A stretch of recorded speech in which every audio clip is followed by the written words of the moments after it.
Hi guys. It's been a minute. I feel like this is the first time you're seeing me with like all my hair down. And it's not even black anymore, so yeah. Sorry. But I hope you guys are well. Also, do you like the stickers on my laptop? So cute, right? Yeah. I really like it. I feel like my last two videos have been a great representation of me on this channel. I feel like I'm still trying to figure out what I want to film. I have so many ideas and I feel like a lot of them are sit down videos, but I want to do like vlogs, but I just feel like no, I don't, because vlogs take effort and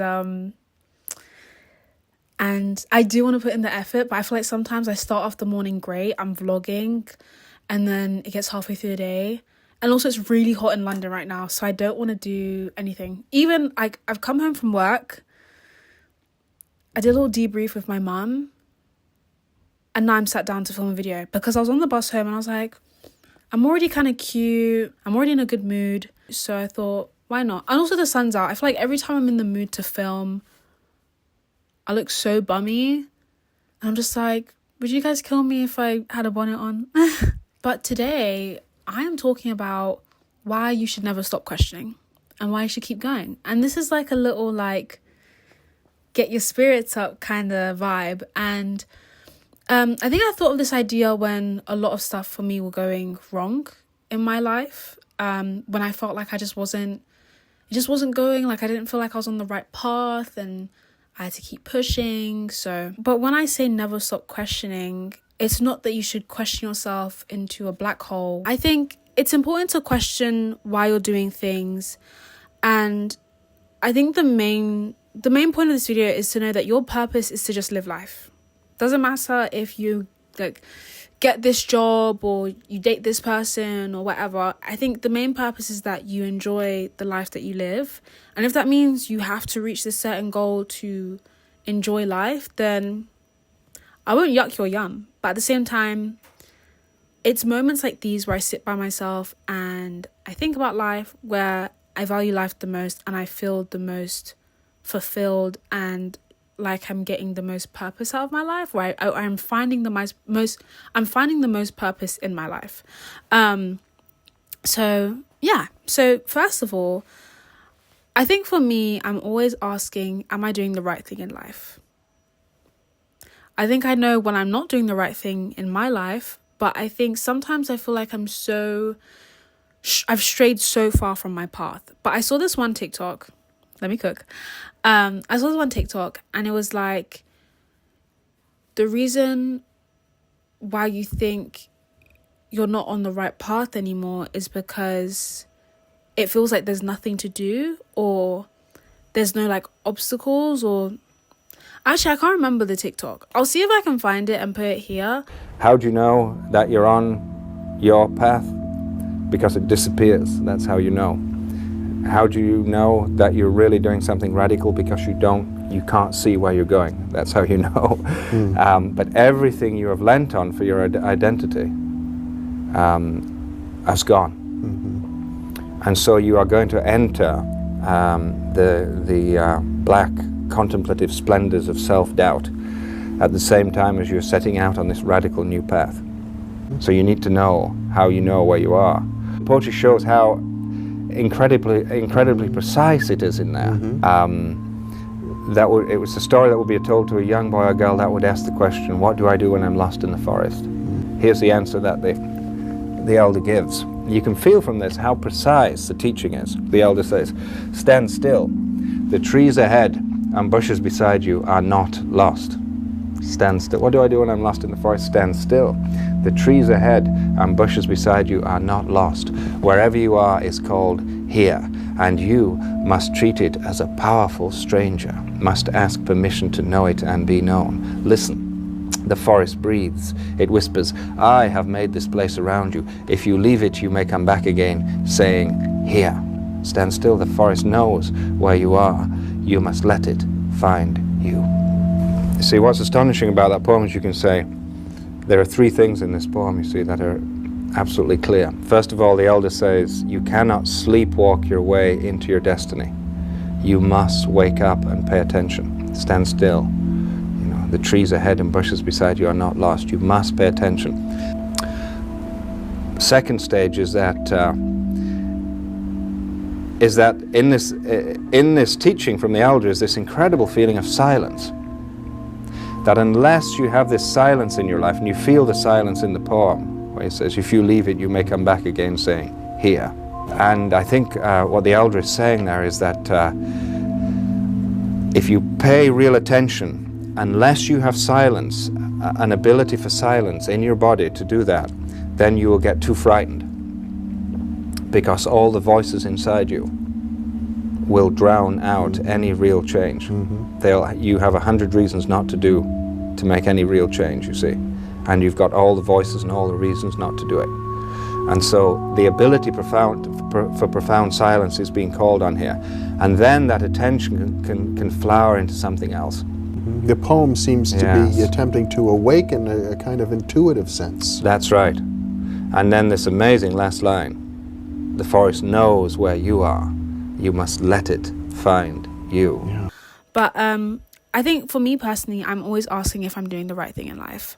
And it takes me having to remind myself to have hope, to build faith, and to believe in myself, and to pour into myself and into the things that I love to feel like I have a purpose again, if that makes sense. And I think a lot of people question if they're doing the right things in life. I think I'm only 19, so this is a question that I feel like I shouldn't be having, but I am. Sometimes I feel like I'm behind in life and I've barely even started. In my 19 years of living, I've had to make some pretty hard decisions, I would say, whether it was right for me to leave a job. My first job that I ever worked at was a cinema, Odeon. It was really fun. I miss it every day, honestly. Like, one of the best first jobs I think you can have is working in a cinema. I think just retail experience is amazing for anyone. I think a lot of people who come out of retail always say, like, everyone needs to work in retail to really get a taste of what people are like. But then at the same time, I think retail is hell. Yeah. If leaving a job was right, whether I should go to university or not, staying in friendships, and it even got to a point of whether I would stay in my relationship with my ex-boyfriend. I'm someone who thinks, I think quite critically, but I also don't ignore how my emotions are and how my gut is feeling and if something is meant for me or not. I don't always know what's meant for me, and I think it's weird because I feel like as a child, I was always seen as being quite bold and being a leader and taking risks. And I feel like I have taken the least amount of risks now than ever before. And now is the time where taking risks usually has a great payoff, if that makes sense. Because like you're young, you can bounce back a lot quicker from your mistakes. And it's best to make mistakes now. When it came to leaving my first job, I just knew that I was kind of sick of it. I was a bit boring of the routine, and I decided to go to another job. I worked at Glossier in Covent. Covent Garden for 11 months. Just about 11 months. My time there, time was had. But it was weird because my time at Odeon, I worked with a lot of guys in Streatham. Yeah.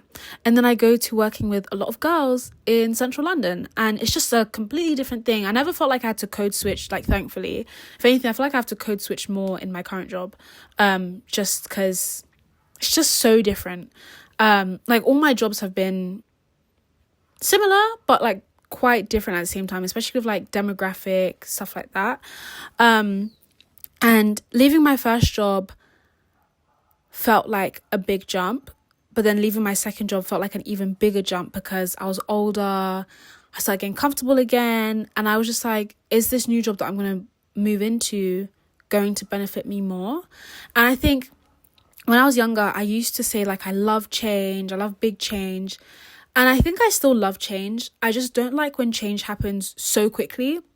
And that's what I felt like was happening. Like, things were changing in my life so quickly that I just felt like I didn't have enough time to prepare. And I think, honestly, when change happens like that, it's the best because you're not allowed to prepare, or you don't have the time to prepare, which means that you have to adapt quite quickly. And I think it's helped me in a lot of social situations where I didn't anticipate this to happen, but it means that I can adapt to it a lot quicker.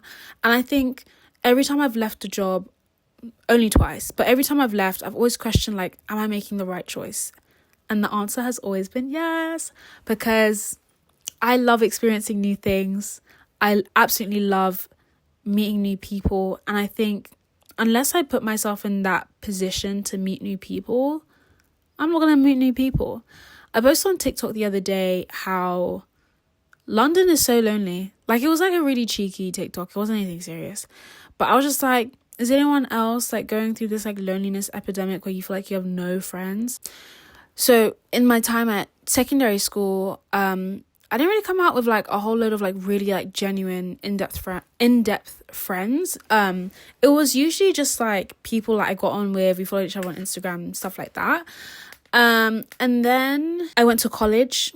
Again, I didn't come out of that with like a whole load of like really good friendships. I think like I came out with like knowing people and stuff like that. A lot of people went to university that year. I took a gap year, and grateful. I'm still in my gap year, actually. Feels like I've been in a gap year for 2 years, but it's only been a year. And I think, you know, it was that decision of whether I wanted to even keep up friendships as well. Like, I can't just be like, oh, they never reached out. Like, phone goes two ways.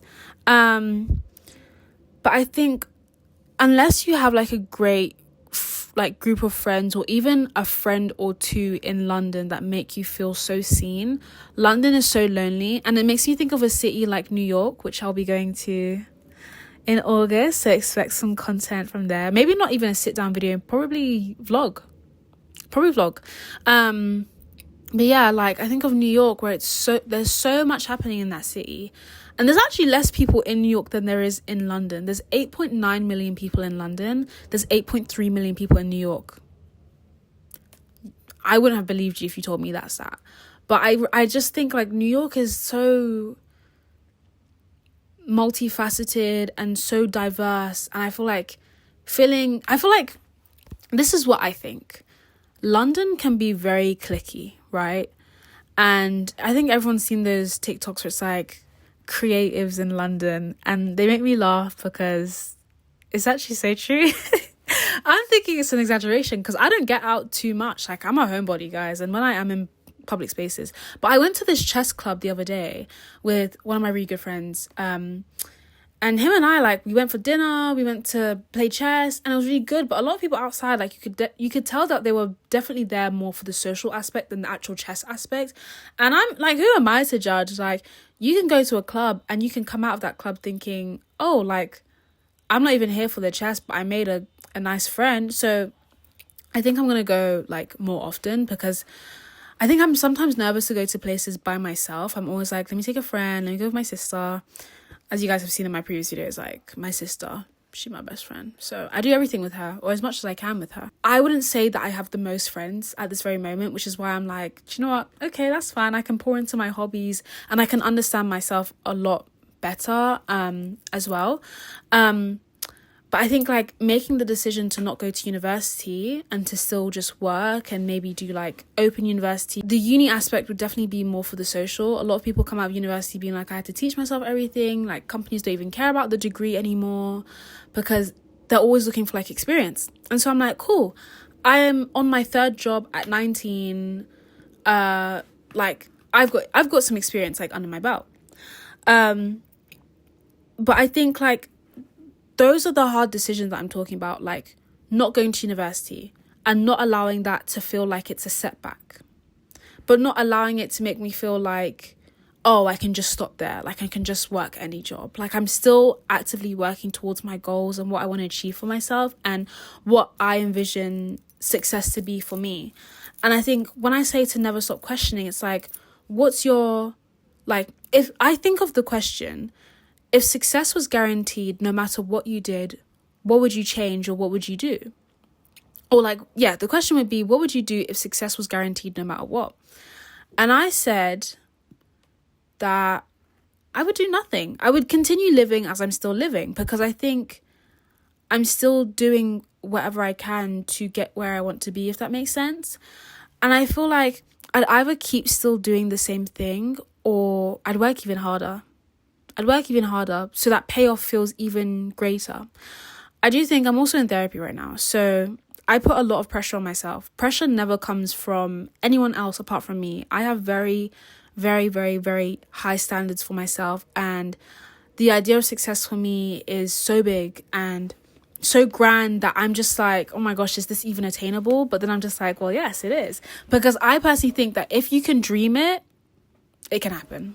You don't just get ideas, you don't just get desires out of nowhere, if that makes sense. Like, it has to stem from somewhere. As of lately, I have felt like I'm constantly falling into this limbo where I'm just not being stimulated, like nothing's happening. And I hate it. I hate feeling like nothing's going on for me. That's why when I'm meeting up with a friend here, I'm seeing family there, like I have like a work thing here, like I'm gonna go get another tattoo. Like, when I feel like my calendar is looking busy and I'm actually doing things and I have stuff to look forward to, that's what makes me feel really good. And I did see this one TikTok where it's like, you're about to leave a job. When I was about to leave Odeon, and especially when I was about to leave Glossier, the last month felt like heaven. The job started feeling really easy. The job started feeling really enjoyable. And that's why it was a difficult decision for me to leave Glossier, because I was just like, well, hold on.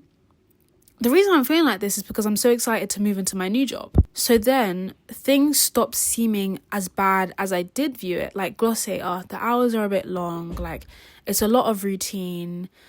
You know, I got on with everyone, thank God. But like, you know, I have to move zones, stuff like that. Like, it just got really long and repetitive. But then as soon as I knew that I was leaving or like something was going on behind the scenes, Glossier didn't feel so bad. And I think sometimes I mourn something being over before it's even happened. And when I think forward to like me going on holiday to New York or a concert coming up, I sit in that happiness for right now. So I sit in that feeling of me being excited and happy and, oh, I can't wait. And I associate that to the feeling I'm feeling right now when I'm filming a YouTube video or when I'm in my bed alone or even just before I go to sleep. Because being in that state of what I would consider joy, because I feel like joy is more permanent and joy is a lot deeper, because happiness I feel like can come and go, but joy is joy. Whenever I feel like I'm falling into a limbo, I put myself in a position where I have things to be excited for. And sometimes if I feel like I don't have anything in like the next month or 2 months to be excited for, I think about my whole life. I think about, wow, I have so much time. These are the things I want to achieve. I'm so excited to achieve that. I'm so excited to be in love. I'm so excited to have these kind of friends that understand me. I'm so excited to achieve some of my long-term dreams. And not by a certain point, because I know it will happen. Because I think of the question, if success was guaranteed no matter what, why would I want to try and trick the universe? I think this also leads into me self-sabotaging. Like, I'll take accountability. I do self-sabotage sometimes. I'm working to just enjoy the quiet, but when things feel a little bit too calm, I tend to self-sabotage because I feel like I need something to happen. Like, I need to make it feel like I have something to like work on, because when I'm not being stimulated, I think this is why like I scroll on TikTok a lot, or I know, but it was the same with Instagram Reels. Why I feel like I need to constantly have a show on. I have to sometimes force myself to sit in quietness, even if the quietness is just around, everybody on mute. No talking, my window open, the fan on, like as quiet as I can get, especially in this heat, because London is really hot right now. I'm learning to be excited in quietness as well, because there are going to be moments where I pray to have times of stillness, to be by myself, because I envision a very busy life for myself, because that is the kind of life that I want and I'm working towards. Remaining hopeful is what keeps me going, and I never allow myself to simmer in sadness and to sit with that. I think I definitely sit with things that have traumatized me, upset me, angered me, given me anxiety, any like lower vibrational kind of feelings. I sit with it and I try and understand what triggered it and why am I letting myself be triggered, especially when a lot of the time things are never personal. So I think it just comes down to me being truthful with myself and realizing like when I need to snap out of it. A lot of the time, especially when growing up, I was given a lot of tough love from someone like my aunt, who I look up to so tremendously. I consider her as someone who is successful.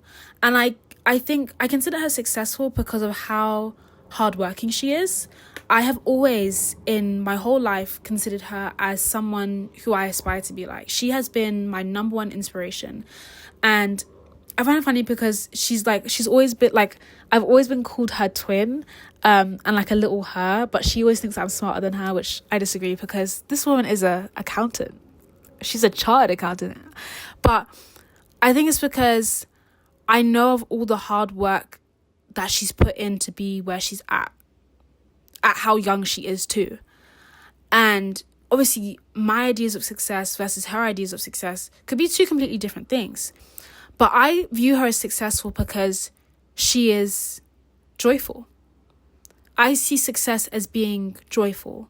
And I think there's obviously things she wants to build on and places that she wants to travel to and this kind of house that she wants to work towards getting.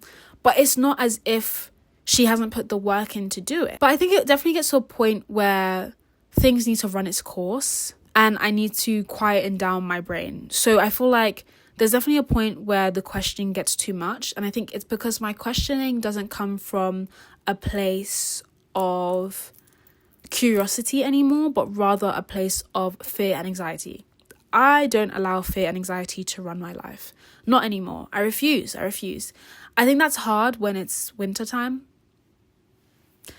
I thought seasonal depression hit me during winter. It actually hits me during summer when people are out with their friends and I'm like, oh, another summer without friends.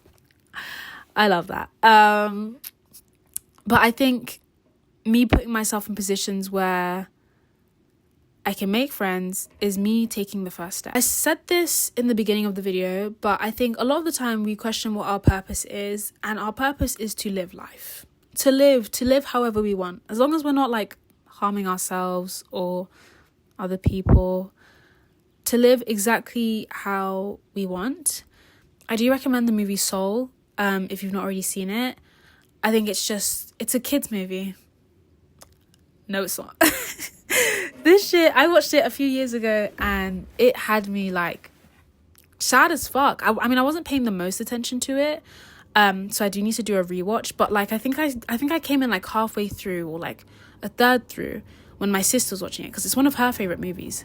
And she like, I think it's a movie everyone needs to watch. And I think it's a movie that I kind of like that it's a kids movie as well, because it means that kids can also like have this conversation and it doesn't feel so taboo, if that makes sense. But I saw a TikTok that said that Earth is the hardest place to be reincarnated onto because it's so low vibrational, and I believe them. How I keep myself going personally when I feel like I'm questioning too much and not actually just living my life and enjoying it. I meditate first of all to collect my thoughts.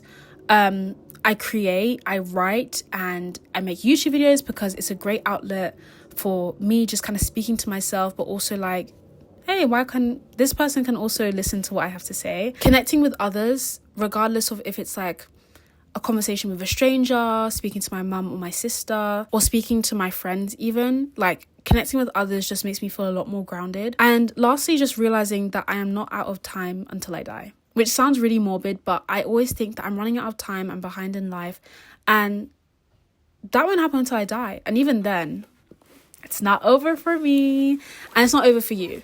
I don't want these videos to feel like they're coming off really preachy, but I think perspective is key, and I think I make these videos for my younger self when I felt quite hopeless, when I felt like being alone wasn't okay, when I felt like I needed a friend. And I think that's kind of the point of this video, is for me in 5 years, 10 years to look back and think, oh, like, I wish I had you when I was 13, or I wish I had you right now. And I'm learning so much. Like every day that I live life, I learn so much, and it just inspires me to make more videos like this. That's all I really have to say. I can't believe this is happening for a second time. I know. And I was actually saying bye. The fuck? But that is everything for this week's video. today's video. I don't know, I just kind of post whenever. Thank you for watching. Bye.